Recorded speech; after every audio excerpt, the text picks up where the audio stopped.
শোনো শোনো, আজ আমরা এক অদ্ভুত সুন্দর যাত্রায় যাচ্ছি। গাড়ির ভেতরে বসে তোমাদের সঙ্গে আমি শেয়ার করতে যাচ্ছি এক অসাধারণ গল্প। আর একটু ধৈর্য ধরো, কারণ এই গল্পের শেষে তুমি কিছু খুব গুরুত্বপূর্ণ শিক্ষা পাবে। বাচ্চারা, আমরা আমাদের গন্তব্যে পৌঁছানোর আগে আমি তোমাদের একটি গুরুত্বপূর্ণ কথা শোনাতে চাই।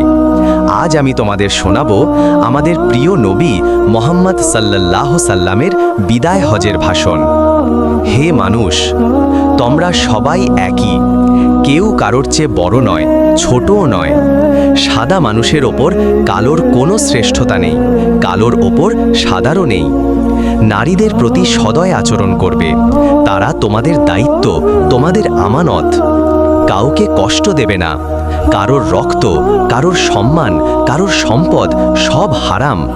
অন্যায় করবে না। তোমাদের কাছে যে আমানত থাকবে তা ঠিকভাবে রক্ষা করবে। মুসলমান মুসলমানের ভাই, পরস্পর হিংসা করবে না, ঝগড়া করবে না। আমি তোমাদের মাঝে রেখে যাচ্ছি কোরআন ও সুন্নাহ।